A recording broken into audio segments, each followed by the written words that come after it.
Well, welcome to the first episode of Jam Radio, and our first guest today is Ben Lander. This is our first session of Jive Talking with Ben. So thanks for coming, Ben. Thank you, Mark. It's a pleasure. Great to have you, mate. Look, just a little bit of an introduction. Most people will know of Ben or know Ben. He's a fairly well-known figure around town. Founding member of Jam, so obviously for Jam Radio, that's pretty important to us. You were the first president of Jam. You're also a multi-instrumentalist, so I've seen you play bass and trumpet, but I know you play other instruments. Mm-hmm. Probably seeing you grew up in a music store, mate, that might have had some contribution to that. You've played in many local acts. And the other thing that we all know you for is obviously being the owner of Landers Music. Mm-hmm. So hopefully we'll find out a little bit more about you as we go through the interview. So once again, thanks for coming in. So look, first thing I want to talk to you about today is the earlier years of Jam. So Jam was founded in August 2015. Tell us what you remember about that. So it came about through a situation where Orange City Council had hosted a festival of small halls in conjunction with Woodford Folk Festival. And it had been a fairly last minute thing that they'd done at the beginning of 2015. They didn't know how it was going to work, and Woodford approached them and said, would you like to do this festival of small halls? And Council said, oh, we'll give that a go. Yep. And they had a really good response to that. And Glenn Mickle with the Council thought, this is a great thing. We should try and have some kind of way of making more of these things happen, but Council didn't really have the manpower to dedicate to that process, or really the personal interest of people within the Council to do that. So Glenn proposed that we should maybe form some kind of a group in Orange to do that, and he approached me and a few other people that were well known as in the music scene in Orange, players or people who'd been involved in organising things of that nature before. And we talked about the idea of how we could form a group that's interest was to support local music, to bring in touring acts and give them a place to play and a way of getting a crowd to their gigs. And so we had a couple of meetings. We had a couple of more private meetings where we just invited a few people along, and then threw it open to some public meetings through advertising through the paper that we were trying to form some kind of a group or some kind of a committee with this aim in mind. And that's sort of how it started. So a lot of people came along to those first couple of meetings. The first public meetings had lots of people there, and there was a lot Kelly's. of interest. I remember the Kelly's meeting. Kelly's That was a big Hotel, one. and there was another one at the in the West Room at the art gallery there, Civic Centre. Yep, near there. So there's a couple of meetings there, and there was a lot of ideas put forward, and a lot of people came out with a lot of interest. And out of that, a committee was formed, and that was probably going to be the harder thing to actually get everything established and pull it all into line with all the legal requirements and the things you have to do to make a proper committee. The Constitution. A lot of very dry meetings talking about that sort of stuff, and I think that was a testament to the people who've stuck around there, that they got through that. They can handle the dry meetings, Ben. That part before they got to the fun part of organising gigs and playing music. Yeah, that's right. But yeah, so the committee came out of that, and because I was there with those first few meetings, and a good friend of mine, Pat O'Donnell, decided he'd volunteer me to be the president or nominate me to be president when they called for that. Well done, Pat. And everyone agreed, and no one else wanted to put their hand up, so yeah, thanks, Pat. And I got the job. And a great job you did. Thank you. Good. So yeah, the first idea was what we were going to do with what was Jam Orange about, and we had to sort of work out, and that's where the name Jam came from. We were looking for acronyms that could sort of somehow signify what we're doing, and Jam came out of Just Add Music, and that sort of stuck, and we took it from there. Yeah, excellent. Then I suppose we know that the open mic night started up, which I think was fairly popular. I attended a few in the early days, so I saw Yes. that they were well attended, and there was a lot of musicians from around Orange, established musicians that were supporting the night. So Yeah, it was a thing that worked very well, and that was an idea I'd had, and I proposed it to the committee that they do that, because one of the things was, well, what are we going to do now? We've got a committee, we've got a constitution, we've got these ideas of how we're going to support things, but we had to say, well, what do we do to get going? And the open mic idea had been something that had been thrown around, and we'd tried it at different times, both myself trying it as a business, trying to establish it in various venues, and other people had tried the idea as well. But it actually takes quite a bit of work to keep one of those things going, and that's something that having a committee suddenly made it a possible and viable thing to say, hey, let's look at this idea again. And I'd seen it work at other places, other towns around Australia, and I thought it could work. So yeah, the idea kicked off really well, and having a committee there, as I said, really made it a viable thing to be able to do, because it does take a lot of work. yeah. And it was well supported. I think there's a lot of musicians out there just looking to get a toe in the water and try out what they're doing, and see how their things are going to go over with the crowd, or get a bit of experience. So it's a good way to get people involved. Yeah, that's obviously Jam agrees with you completely, and it's a difficult thing to maintain over years. The organisation's now been around for 6 years or so, and it can get a bit stale. So that's a challenge to keep fresh people coming through, so emerging artists, youth. Have it in a place that is appropriate for all of those different types of people. So, but getting back to the vision of Jam and being our first episode, I suppose we want to share that with people. Is it's about supporting music in Orange and the surrounding region, and developing musicians and venues and local events. So, hopefully we're still doing a little bit of that. Other than the Festival of Small Halls, which is obviously an annual event and still one of Jam's, key events. The open mic is still going on. The Jam Saturday, I just wanted to talk to you quickly about that. I mean, that was a fantastic event. I was there, I saw it. I actually was involved in it, which was great, and I had a great time. What a massive event! 50 bands, one huge. day. It was huge. It was a really good thing for Jam to get an opportunity to do and show what you could do if you had a focus committee of people trying to make this sort of thing happen. There was good support from the government with the idea that they had some money to put up to say, we've got a certain amount of money, would you like to see used usefully and have a result? And the council was very forthcoming in wanting to support that as well. So with that kind of backing, it was up to Jam committee to say, what are we going to do? There was a few ideas that we had to adhere to that were put to by the funders on some of the government things, and those ideas were to help grow the music industry and help create a platform for local musicians. So working within those parameters, we then came up with the idea of how we're going to run it, how we're going to place it in different venues, what kind of infrastructure was needed, and sort of what magnitude we're going to try and make it. And we aimed pretty big, and we pulled out all stops, and I think we made it happen. It was a really successful day. No, it was. I think council are doing something similar with Future Tunes, which is a great way of simplifying things, I think, with Future Tunes, with the fact that it's all encompassed within the council. Because once again, which I suppose you found in this event, was just the logistics and things being insured and, all those the wages and the amount of hours that were put into the event, which were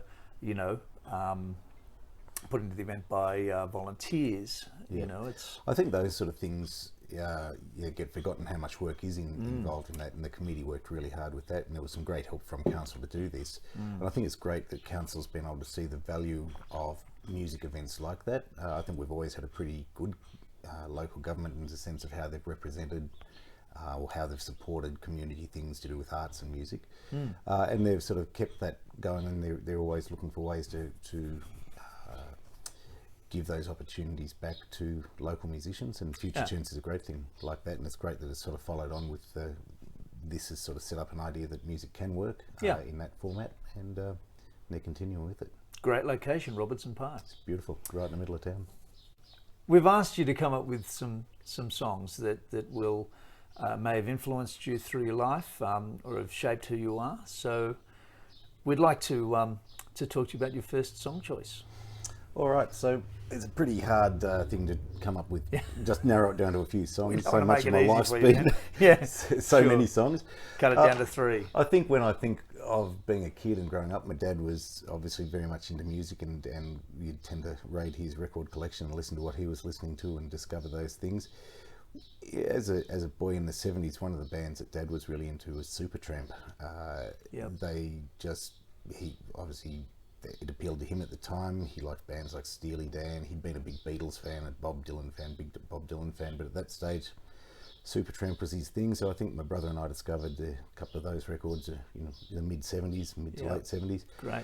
One particular album, Crime of the Century, is one that stuck with me and one I always go back to, and I really still enjoy listening to. And I think it's really stayed fresh sounding when you listen to it now. The production for the time was so good on that album. So there's a song in there called School. I think it's a great song. Great song, and gives you a good taste of the album and the style of the band. All right, well, let's have a listen to School, and then we'll come back and talk further with Ben. Here's School by Supertramp. Ben, wanted to talk to you a little bit about some of the bands that you've been in, and I'm sure there's plenty I don't know that you've played with, but I had a bit of a look around, and I know that you played with Mary on a Shilling. Is that right? That's correct. Yeah. And Honey Dripping Mud Skippers were a fantastic band. I saw those guys around a few times.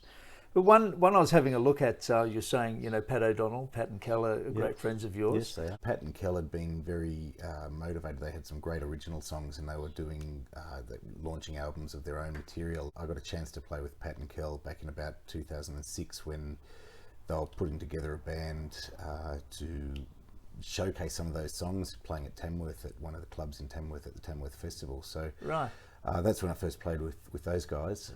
And after that, we did a number of gigs around, both with my brother as a drummer, some of them, and some other great local musicians. Matt Ferry playing guitar in one of those lineups there. Look, some of the other things that you've done, and I suppose getting back to playing trumpet and playing upright bass and so I suppose my earliest formal music education came in the form of brass instruments. So I was very lucky in town. There was a man named Harry Sloggett, who you'd probably know through the PCYC Absolutely, connection. Yeah. So Harry was an absolute legend of a man, very great musician, great man, man of great strength of character, and a real lovely man to have teaching you music when you're a kid. He took a whole bunch of kids that none of us had any particularly great talents, but he got the best out of all of us, and he put together a brass band at that stage with the PCYC under that banner. And he'd been involved in brass bands all his life and around town in other areas as well. But so I started playing in that band as about a 7 or 8 year old boy, playing flugelhorn, which is a beautiful mellow brass instrument. Lovely. And we played a lot of, in those days there were band competitions where you'd get an opportunity to play solo pieces or small duets and quartet ensemble type of things and full band ensemble. What a forerunner to the Stedford type of thing. Yeah, that kind of concept for brass bands. And the Orange of Stedford started at about that time. I think the first Orange of Stedford was about 1979, so we were sort of involved in playing in that sort of thing as well. So it gave me an opportunity to play in different ways, both soloist or accompanied by a piano, or in a band situation. And Harry made a great band. We had great success as a amateur D grade band in Australia, but we won the Australian Band Championships in 1982, which was a great thing for the band. Great. So that was my sort of earliest playing was through that avenue. As I got into high school, I then started playing bass guitar. Was my next instrument I started playing, and I think that came about that my dad, who was an enthusiastic keyboard player and singer, but didn't really get much of a chance to go out and do gigs. He was quite a busy man. I think he had the idea that he was going to form a band with my brother and I on drums and bass. He could at least capture us there in the lounge room at home and make sure we didn't leave. And so we'd play, backing him, singing Glenn Campbell songs and all sorts of things like that. That he was a few Partridge Family tunes, maybe. That's what it was getting towards. But like, I don't know. Look, I don't know if it was a great idea, or I don't know if it was. But it was fun, and it gave us a good platform to work off there. So through high school, I kept playing brass instruments, but then I had the opportunity to play those. Play bass guitar as well, so I got involved in the school stage band playing that, but also then into contemporary bands with friends, playing whatever popular songs at the time, that sort of thing. And after I left high school, just doing that sort of thing, bands that didn't necessarily go anywhere, but a lot of fun time jamming with mates and in spare bedrooms of grotty houses, just playing music. No, it's a lot of good memories by the sounds of things. A lot of fun. Yeah. Oh, that's excellent. Look, it's time for song 2, so share that with us. Okay, so I think I'm talking that after school time, and it was probably the late 80s, that sort of period where probably bands that were popular at the time or becoming popular were bands like Guns N' Roses and Metallica and all the big bands of my friends that my friends were into. But at that stage I was getting more into stuff that I hadn't yet discovered from maybe 20 years earlier, so things like the Jimi Hendrix Experience, Cream, Steppenwolf, a lot of bands of the late 60s, early 70s. Probably my favourite album at that time was a Hendrix album called Axis Bold as Love, so the song I'll choose off that would be Castles Made of Sand. Castles Made of Sand, not familiar, but I'm just about to hear it. Right. Okay, well here it is. Thanks, Ben. Song 2. So Ben, now I want to talk to you about Landers. Okay, so this is an independent family-owned business, which is great. That the family-owned business obviously has been around since 1974. I think it would have been a fantastic thing to grow up in the shop. Your dad started the shop. Yep. Tell us a little bit about being a young lad in a shop. Yeah, it was certainly, I suppose, it was a different world to what a lot of kids would see. So my memories are as a 4-year-old boy wandering around looking at Marshall stacks and great big 2 keyboard organs and drum kits, which seemed huge to me when you're a little boy looking at these sorts of things. And they were the sort of things we actually lived above the shop there for a while. And they were the sort of things you'd see on Summer Street. Yeah, on Summer Street. Oh, so right, we're at number 302 Summer Street. I think the kebab shop's there now. Okay. And that's where we lived above there. And Yeah, so right. I'd come down. The kitchen was out the back of the shop. I'd have breakfast out the back of the shop and Nice. sit around as a little boy, eat my lunch underneath a grand piano quite often. Oh. And and You must have perfect pitch, mate. I don't know if I got that, but yeah. So that was it was an interesting thing to grow up there. A lot of fond memories of just growing up around those things, and of course you couldn't help but become involved in music by being exposed to it so much. So I'd get to see a lot of musicians of all types, and I have over my whole life. That's one of the great pleasures of the shop is you see so many diverse musicians with different styles, and you pick up so much from them about the history of what's going on or what the history of their playing styles. Yeah. So it's very eye-opening and very enjoyable. And Nick, your brother, obviously was around too. He so helped out. And he's my big brother, a couple of years older than me, Yeah. and he was there, and he went on to work in the shop as well after leaving school. We both worked there for Dad in various shops. Both that one at the time, Dad had a shop in Bathurst as well, which Nick managed for a while, and. Later on, Nick went off and did other things. He went touring with some bands, doing both playing and as a stage tech for a number of bands, and went on some different paths there. And I stayed at the shop and did that. Yeah. Stuck it out there. Yeah, good. Okay. Well, we're all glad you did, mate. So that's great. I was also, going to mention that the team there. I have to say, you've established yourself a great team at the shop. So yeah, I've been very lucky. I've got some staff members that have been there for a long time, and Steve's been there over 20 years now. That's and he's a jack of all trades. He's very good at a lot of different things. He's a great musician, but also very handy with repairing things and very good in those ways. We've now got some guys like Ben Lyons, who is an incredible instrument repairer. He's done a lot of touring with some very big bands as their guitar technician and also drum technician. So he's got a lot of road experience doing that sort of thing. Yeah. Erin's there, and she's been great. She's been there a couple of years now. Everyone that works there are musicians. Erin's a piano player, and everyone's enthusiastic about music. And Jacob Pickett's there as well now. Jacob's a very keen, well-known local drummer. Yes, absolutely. So yeah, really good team, and I've had some other great staff members over the years, which I've remained friends with all of those guys as they've gone on to different things. But I've been very fortunate to have some really good team members. I heard a story that when Erin got the position, there was over 100 applications.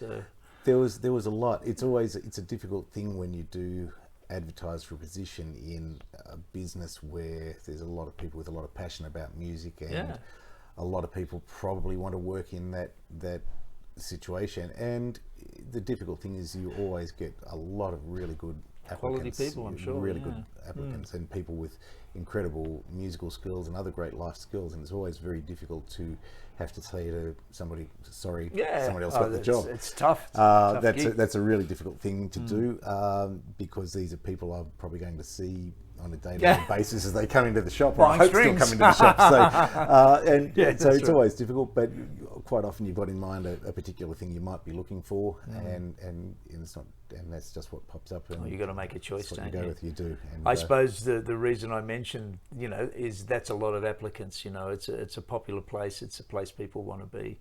And it's a musician's. I suppose we all think it's a musician's dream to work there. At the end of the day, it's a job, and it's a job you can be passionate about. Yeah, it is a job like many others. There's all the mundane things shelves, you've got to do, but it's a job that you can really be passionate about. And if you are a musician, sure, it is a great place to work. Because you're surrounded by what you love. And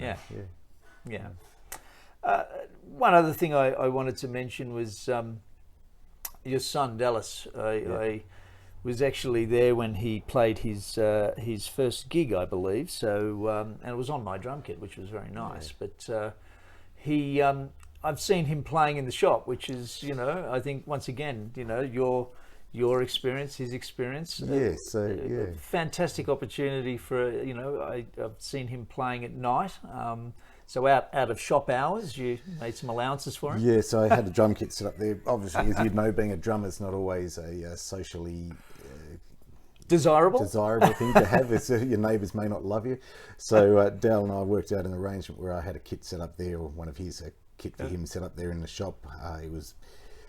He could go down there after work when there's no one to disturb and play for all he wanted. But I think he did end up with a few people looking through the window at different times. And I used to wave at him, but he never really noticed me. He was quite into what he was doing. But leaving Mr. Limbs at 9:30 at night, and he'd be there. He'd be there playing away. Well, he was very fortunate to actually get a chance to play. His first gig was a Jam Orange open mic night. He went along there and thought, I've been practicing all this time. I better have a go at doing it for real.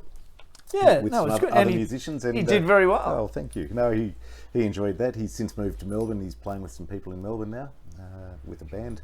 Excellent. That he's met up with guys there. So it was a great opportunity for him. I have to ask in a self-deprecating way, would you have preferred that he took up another instrument other than drums, though? He had all those choices. I mean, there's piano, violins. He had a few choices. Dale does actually Kazoo. play. He plays guitar, and in fact, he probably plays guitar as much as he plays drums, and he plays. Cool. He plays bass guitar. Fortunately, he's a left-handed guitarist, so he can't steal all my guitars, and nice. He's got to get his own. That's good. Okay. But he's now doing an audio. But you can get left-handed guitars in for him, of course. So. I've got a few for him.